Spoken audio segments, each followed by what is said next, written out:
Jadi bertani tembakau tuh kayak judi ya? Iya. Wah, Iya, pejudi paling ulung itu berani ulung. petani. Iya. Itu tembakau. Iya. Kalau petani tidak ada untungnya aja. Soalnya emang kejam banget nek tembakau niku. Kejam sekali. Pak, kalau misalnya Bapak sendiri sebagai petani tembakau kira-kira ngerasa udah cukup sejahtera belum Pak? Dari pendapatannya dan lain-lain gitu? Belum. Belum? Belum. Nah, kenapa tuh Pak? Tidak ada yang rusak, yang mati gara-gara rokok di dunia ini. Yang banyak orang mati sekarang ini adalah gara-gara penyakit yang disebut penyakit tidak menular. Pertama adalah stroke. Kedua adalah diabetes. Ketiga adalah jantung. Ya. Keempat, Kanker paru-paru. kanker paru-paru. Kenapa harus ada dari seluruh ribuan tanaman muncul tembakau warisan budaya? Kenapa tembakau? Kenapa tidak padi? Kenapa tidak sagu? Kenapa tidak macam-macam? Karena di sini ada interest.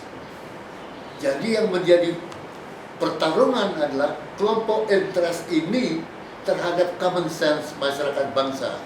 Mau tidak masyarakat bangsa dibeli oleh uang yang berdiri di balik tembakau itu?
Plastik sing nggih, nomornya 551 ya. Oh 5 siji dimbawani mbok wis dadi ra petro kae. Tambah syuting.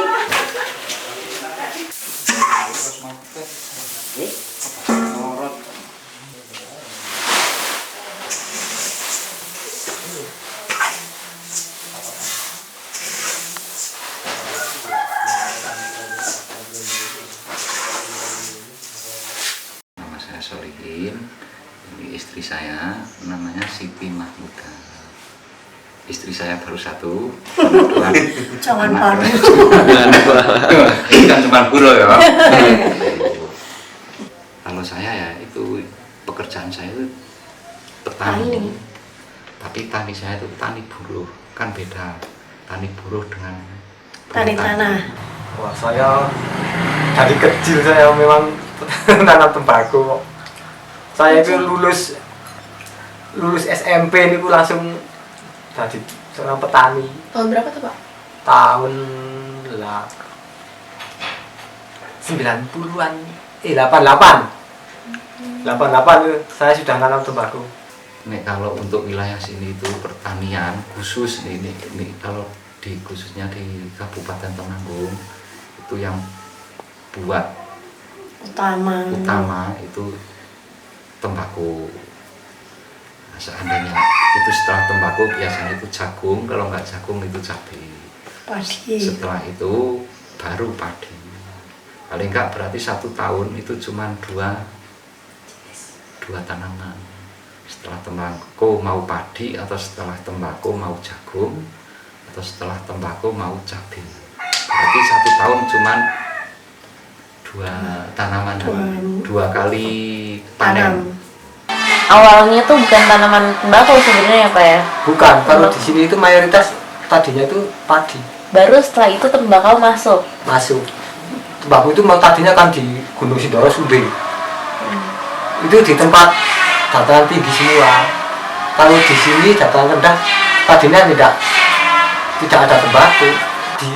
Oh, Kalau sini memang padi. padi ya Dari dulu. sebenarnya. Dan dulu tanamannya padi. Wah, dulu belum ada tembakau ke desa itu tanamnya padi itu 1 tahun 2 kali. Tadinya itu iseng orang dataran rendah nanam tembakau dan iseng-iseng tadinya itu. Nah, tadinya tidak ada, harus di dataran tinggi. Tapi dataran tinggi tidak memenuhi permintaan dari pabrik, langsung dataran rendah ditanami sampai sekarang ini.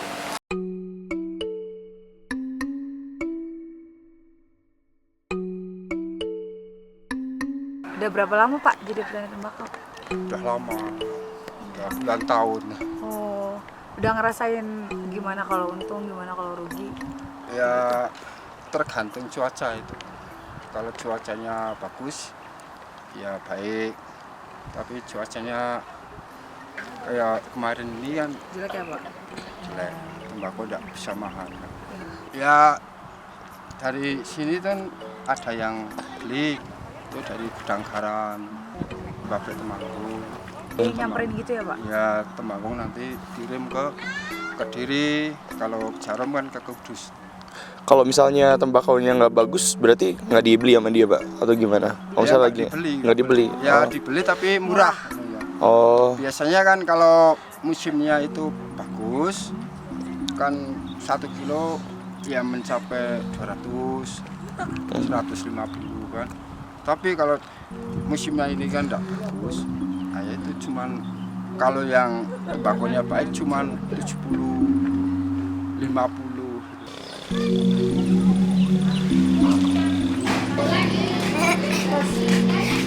Ayo dong.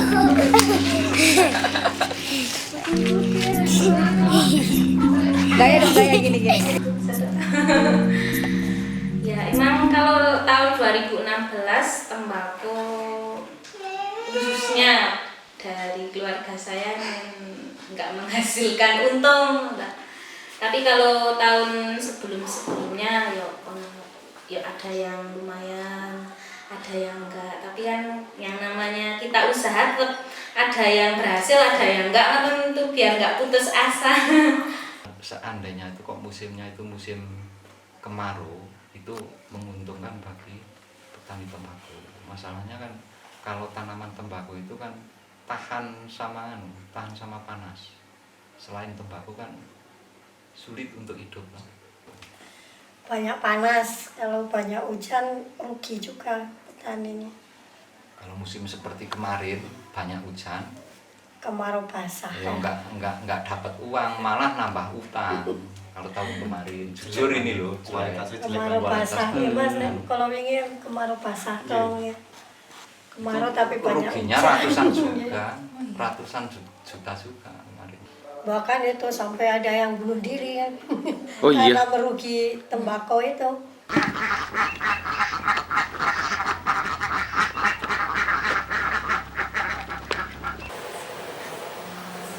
Kalau petani tidak ada untungnya aja, yang asin ini, mana ini daunnya sendiri kan tidak dipikir itu untung ruginya atau petani. Nah, kalau petani itu nanti bisa ditambahi gula pasir itu.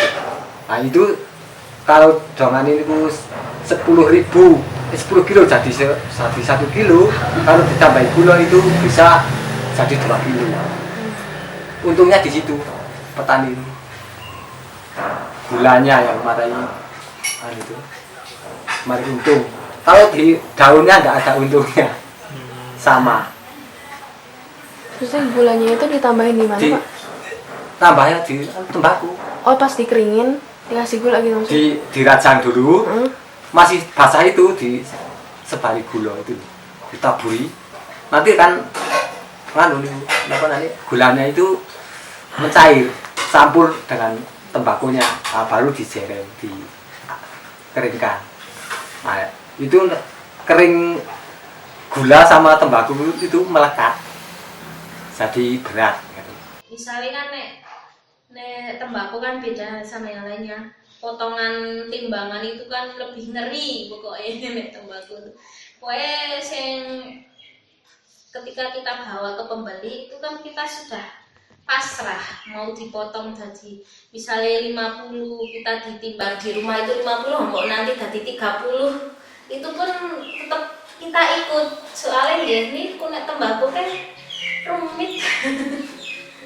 Nek beda nek sayuran kan misalnya lombok kan berani timbang bayar di rumah itu loh. Misal ada pembeli datang, ini lombok cabenya harganya 30, sudah ditimbang di situ bayaran langsung nggak ada. Ini nek tembakau kan nggak ada langsung. Jadi bertani tembakau tuh kayak judi ya? Iya. Wah, iya, pejudi paling Judi paling ulung berani itu, belum. petani. Iya. Itu tembakau. Iya. Saya tanya kepada jenengan. Kalau misalnya pedagang itu pasti uang pokok itu kembali. Tapi kalau petani tembakau kadang nggak kembali sama sekali. Jadi emang harus berani ambil resiko ya Pak? Ambil resiko. Resiko paling tinggi itu adalah petani tembakau. Pak, kalau misalnya Bapak sendiri sebagai petani tembakau kira-kira ngerasa udah cukup sejahtera belum Pak? Dari pendapatannya dan lain-lain gitu? Belum. Belum? Nah, kenapa tuh Pak? Karena ya untuk apa itu bayar pegawainya aja itu kan sekarang mahal. Misalkan satu hari kalau mesin tembakau nyampe 70, 60 gitu kan. Nah, kalau misalkan keadaannya tembakau tidak bagus kan ya pas-pasan itu ya. Ya pas ya hasil tapi enggak lebih gitu kan untuk cuma makan apa itu aja. Kalau di tembakau itu banyak permainannya, Pak. Politik semua. Tidak ada yang jujur.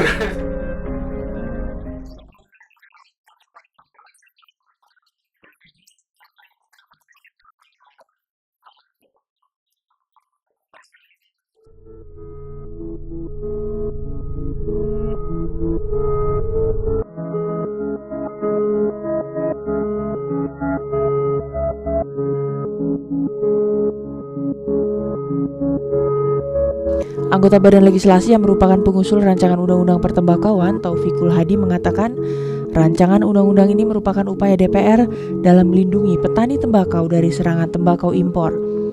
Hal ini terlihat dari penggunaan tembakau impor oleh pelaku industri yang mencapai 80%. Kemudian diperparah dengan anjloknya harga tembakau pada saat musim panen. Petani tembakau di Indonesia itu sangat tertindas. Produk tembakau nasional itu, kandungan lokal, itu hanya digunakan mungkin seluruh Indonesia, secara nasional hanya 20%. Saya sebagai seorang anggota DPR, undang-undang itu adalah permintaan dari pemilih saya di Jember Lumajang. Perlindungan petani tembakau. Agar petani tembakau itu dilindungi karena orang merokok di Indonesia. Masa orang merokok di mana-mana kemudian tembakaunya dari Amerika? Itu yang sangat tidak adil. Seharusnya kalau orang Indonesia yang merokok kan tanaman tembakaunya kan di Indonesia, bukan tembakau asing. Itulah yang tujuan saya. Nah kalau dilarang rokok di Indonesia gimana? Nggak ada masalah, dikurangi nggak ada masalahnya. Tetapi walaupun itu satu batang di Indonesia orang merokok, seharusnya tembakaunya adalah tembakau Indonesia. Itu saja. Saya secara jelas ingin RUU pertembakauan itu ditolak pemerintah. Tidak ada kompromi. Apa sebab? Saat RUU pertembakauan di dalam kalimat yang pertama saja sudah menyebut bahwa tembakau ingin dijadikan warisan budaya. Jadi yang menjadi warisan budaya adalah tembakau yang muat nikotin. Jadi nikotin adalah bagian dari warisan budaya kita. Dan apa itu nikotin? Racun, zat adiktif yang menurut Undang-Undang Kesehatan adalah terkendali. karena itu ada cukai. Makanya barang jadi cukai dijadikan barang yang sejak apa itu warisan budaya. Kemana akal pikiran ini?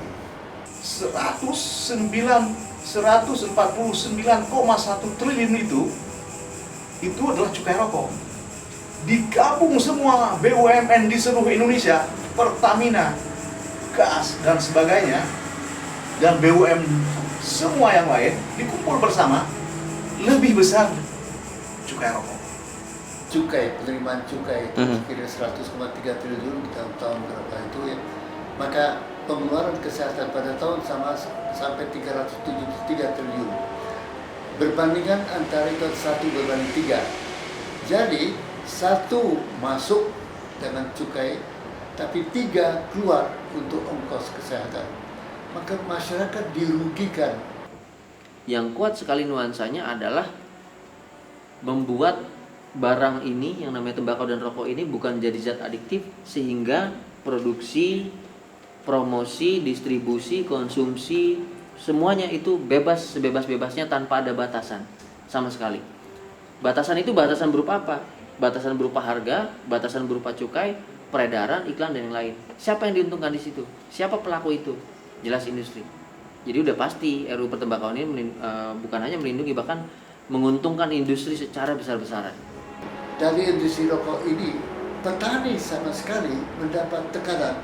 Karena para petani itu, kalau dia jual kepada tengkulak kepada grader, pada yang penjaga gudang yang dikuasai oleh industri rokok, dan gudang grader yang penjaga pintu gudang itu yang menentukan berapa harga dari tembakau yang dia mau jual, tadi. Jadi harga ditentukan oleh industri rokok melalui gudangnya, bukan oleh para petani. Tidak. Petani tembakau itu ya jelas terpuruk karena penentuan harga itu bukan oleh mereka sendiri.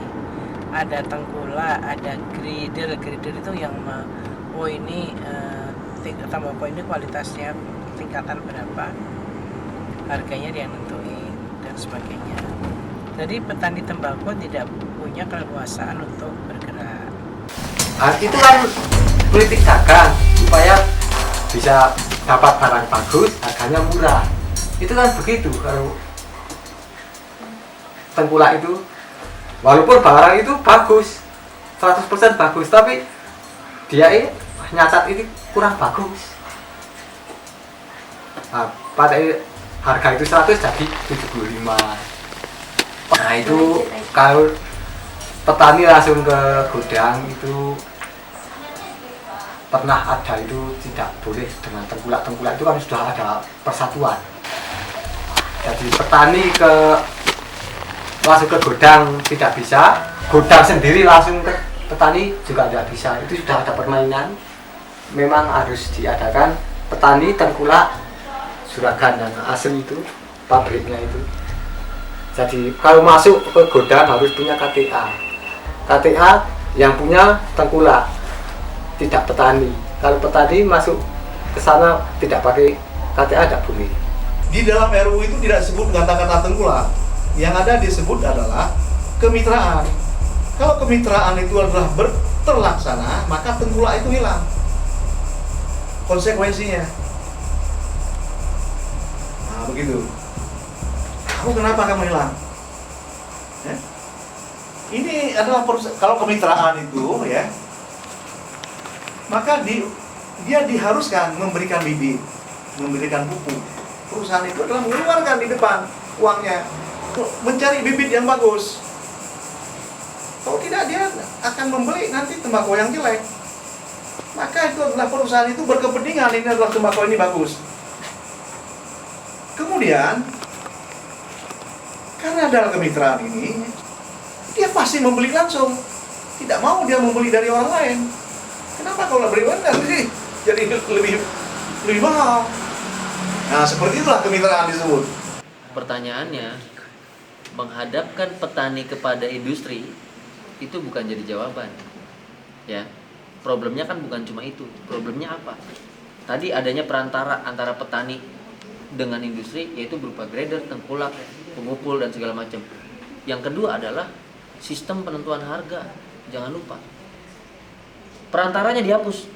Mereka langsung berhadapan, si lemah dengan si kuat, si miskin dengan si kaya dihadapkan secara langsung. Apakah akan terjadi diskusi yang seimbang? Tentu tidak. Oleh karena itu negara harus hadir di situ. Hadir sebagai apa? Sebagai otoritas yang menentukan keseimbangan antara si lemah dan si miskin tadi, dengan si kaya dan si kuat, yaitu dengan petani dan industri. Di pihak mana dia? Dia harus di pihak yang lemah. Jadi negara harus hadir di pihak si petani. Gue minta harga segini. Itu yang harus dilakukan negara, bukan cuma ngilangin perantaranya. Abis itu ya udah, perantara udah gue hilangin nih, kalian silakan ngobrol. Tidak mengubah sistem. Kenapa? Karena perantara itu menentukan harga berdasarkan permintaan industri. Perantara hilang, permintaan industri juga, kan gak ada yang hadir di tengahnya. Kan tadi itu kan tembakau itu permainan yang punya uang. Yang mainkan yang punya uang. Yang punya barang kasar tembulnya nganut nurut yang punya uang itu tadi. Tidak ada petani tembakau menjadi kaya, tapi ada pemimpin industri rokok yang menjadi nomor 1 dan nomor 2 di Indonesia ini. Ada timpangan yang tajam sekali. Tidak ada petani tembakau tanpa lahan, petani tembakau penyewa yang makmur. Selalu atau dia punya lahan, atau dia punya produk-produk lain dan bukan tembakau itu. Dan yang paling makmur adalah yang memiliki industri. Jadi tidak ada saya itu ingin menutup perusahaan asing. Tidak ada saya ingin menutup perusahaan rokok. Yang ada adalah saya ingin mengatakan, kalau ada perusahaan rokok di Indonesia, ya, maka gunakanlah tembakau Indonesia. Jadi jangan salah-salah itu. Itu 80% itu nanti undang-undang ini adalah mengatakan harus tembakau dari lokal. 20% itu adalah bisa dari negara asing. Kan sudah jelas itu 20%. 80% lokal, 20%. Tapi kenapa Pak? Kan kita pengen Indonesia itu tembakaunya lebih berdaulat. Kenapa nggak dibikin 100% aja Indonesia? Nggak bisa. Nanti mati perusahaan itu. Apakah petani itu langsung bisa menyuplai 100%? Kan belum tentu. Jadi itu adalah kita hitung itulah namanya. Kita jangan mematikan perusahaan. 20% saja pun mereka tidak suka, nggak mau.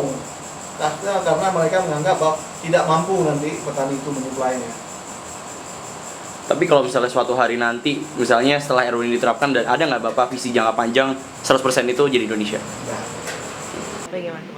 Satu, kalau memang dia mau menjaga kedaulatan pertanian tembakau, maka larang impor secara keseluruhan total.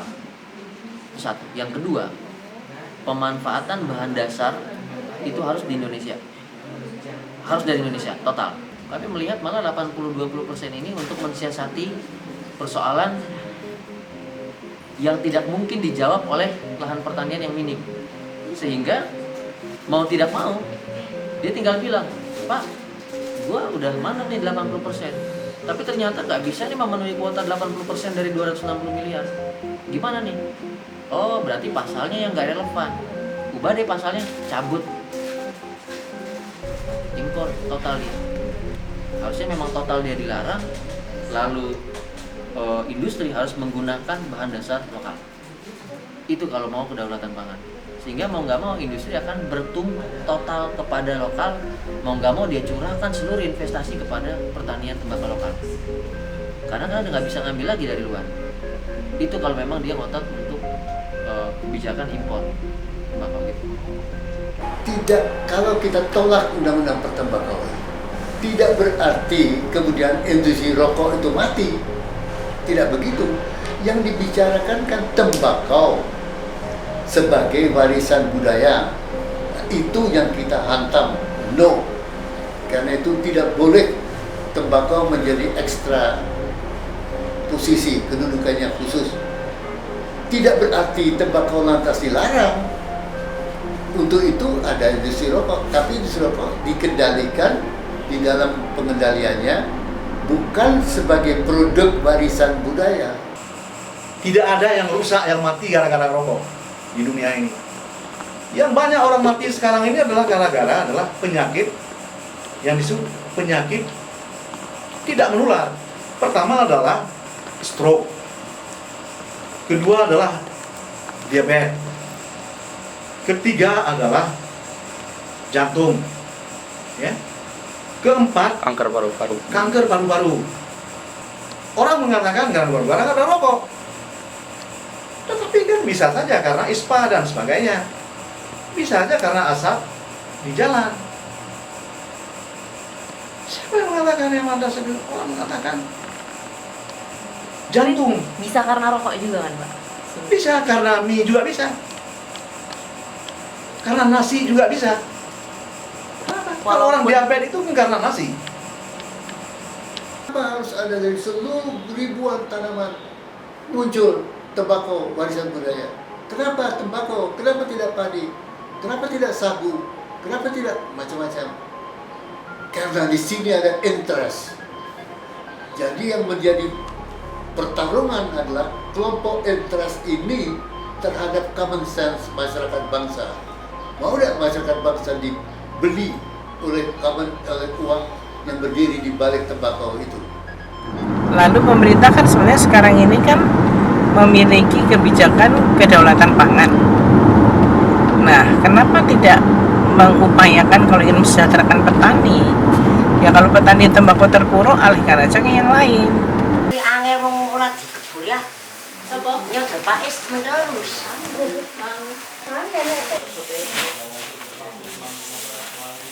Sarang-sarang Pak Dek.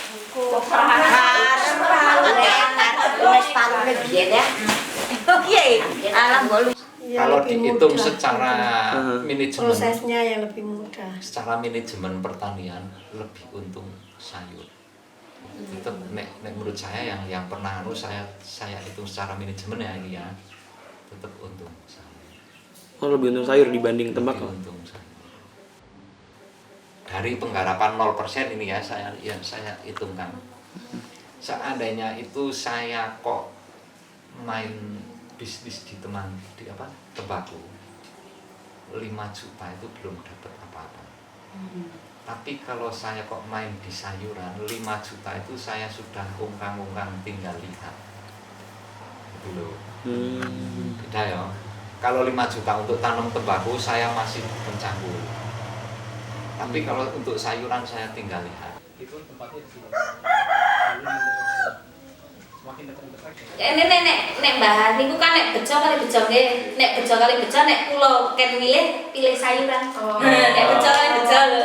Untungnya Cara sama-sama untung, harganya bagus, tanamannya juga bagus, itu milih sayuran. Soalnya kan prosesnya lebih mudah. Ketika kita memetik dari sawah, bawa ke pembeli dapat uang. Kalau tembakau kan prosesnya rumit.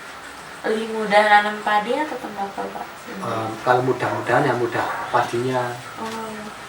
Nek, kalau jualnya itu mudah jual padi atau cabai itu lebih mudah, tidak terlalu berbelit-belit gitu Mbak.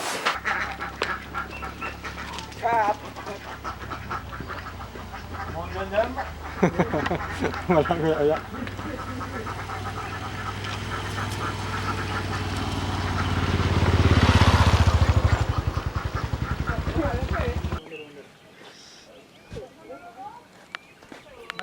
Kalau Bapak punya pesan nih buat misalnya Presiden Jokowi lagi denger Bapak, Bapak mau ngomong apa, Pak? ya misalkan ini Pak Jokowi ya, saya minta dari petani tembakau diberi bantuan. Kalau misalkan dari orang-orang yang belum sejahtera, miskin, ya mudah-mudahan Pak Jokowi bisa membantu itu aja. Ya minta keadilan. Soalnya emang kejam banget tembakau niku. Kejam sekali. Pokoknya banyak toh sing penipu nek tembakau beda dengan sayuran atau cabai itu lebih. Ya cara pembelinya itu lebih rusuh nek tembakau.